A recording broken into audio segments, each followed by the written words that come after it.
Hey guys, how's it going? Thanks for stopping by. I appreciate it. Happy Tuesday. Hope you're doing well. I just got through with my Planet Fitness routine. Got off work early enough to get a video in before the sun goes down for the first time in a while. So it's good to have some lighting in here.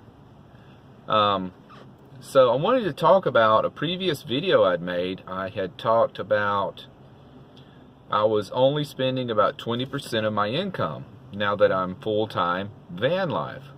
Well, that was incorrect. I went back and recrunched the numbers, and I'm spending more than I thought. Not saving the way I could be saving. And I looked at where the money's going, and it's food and entertainment. I'm not cooking in the van enough. I've barely ever used my camp stove and my pots and pans, and all I've made was a few times I made this rice and mixed vegetable dish, and that's eating out too much. And you know, I'm a thrifty shopper now. I used to not ever be that thrifty, even though I was minimal. I didn't clip coupons. I didn't bargain hunt. I didn't price compare. But I got to do a better job at that, because I got to meet my goal, my savings goal, so I can get on the road and go see the things I want to see. I want to go out west. I want to see the national monuments. I want to take at least 6 months off. Ideally, I want to take a year off without having to work. And I can do that if I stick to my regimen. Plan B would be take 3-4 months off where I wouldn't have to work at all, and then go and just pick up work as I needed to, because my expenses would be low, as they usually are when you're living in a van. So I'm in a dilemma about which goal to focus on. Should I focus on the plan A, which is take an entire year off, just travel the USA and Canada? I could budget for that year off, wouldn't have to work a day. And that's the goal I am headed toward. But then I thought, a year, doesn't that seem to be a lot of time off? And I thought, after 3 or 4 months, I would be ready to go back to work. Not like I'm working now, not 6 days a week, but 3 or 4 days a week, working as I go along to make the money I need to go as I go. So that's plan B. So then I haven't correctly factored in healthcare insurance. Currently, I get healthcare insurance through my employer, and it's expensive enough this way. So I was looking into the Affordable Care Act, and yeah, some of the stories I've heard about the price of that, it's outrageous. It's way more than I'm spending now on health care. So if I was not employed full-time, I'm not going to get health care coverage through my employer. That's almost unheard of for a part-time guy to get health care coverage. So there's that I factored in incorrectly. So that's 2 major gaffes I made in my money planning. It's way off on the healthcare thing. That stuff is expensive if you don't get it through your employer. And if you're not inside the USA and you're thinking, what do you mean you get your health care through your employer? Well, that's the way that's always been here, and we could argue about it. There's some things I like about it, and there's some things I can't stand about it.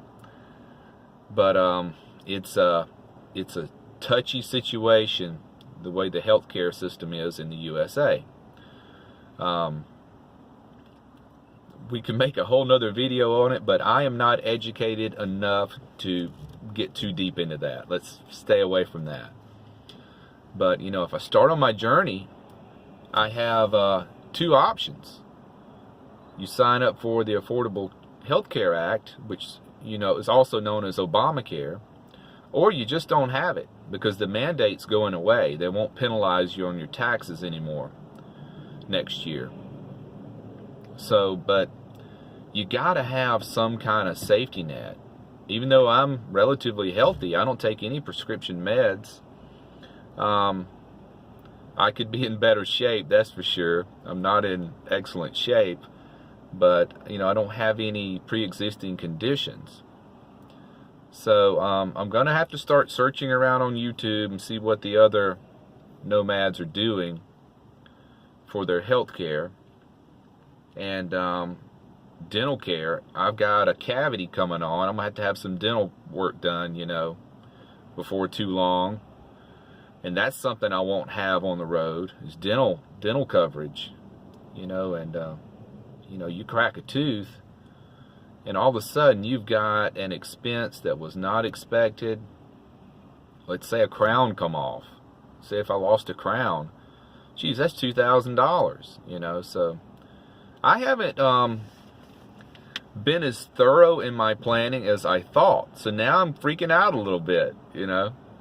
This is bringing my anxiety back, you know, that I had done so well in decreasing since I've been in the van. So that's the gist of this video.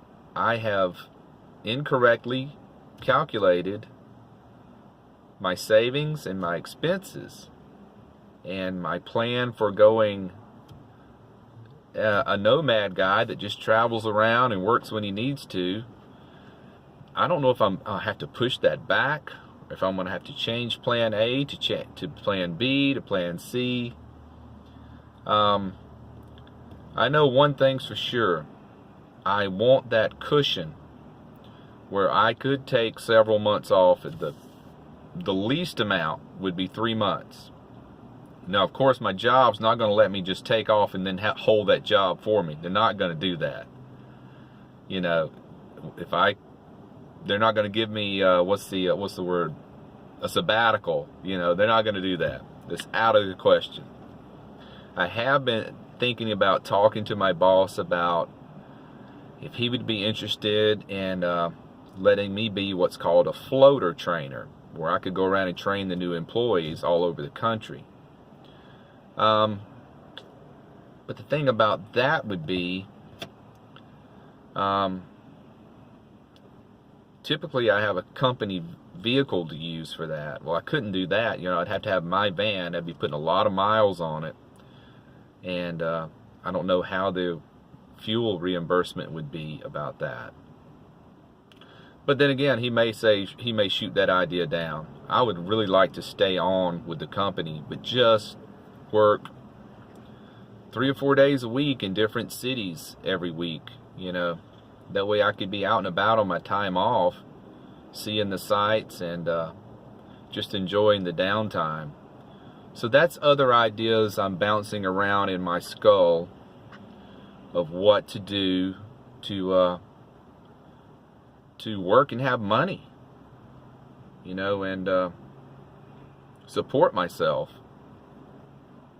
Because I could stick with plan A, take off in October, and work till the money got down to a point where I thought, well, you know, I better start getting a job about now and making some extra money.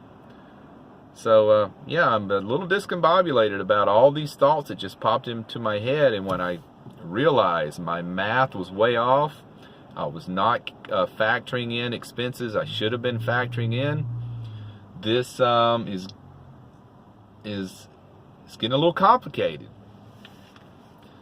It's getting a little complicated, and for the life of me, I can't figure out how some of these people are doing the full-time van thing with no full-time work, just part-time work. But they seem to be doing it and getting by.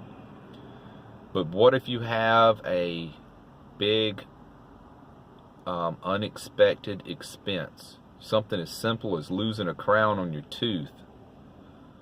You know, people talk about their engine going out.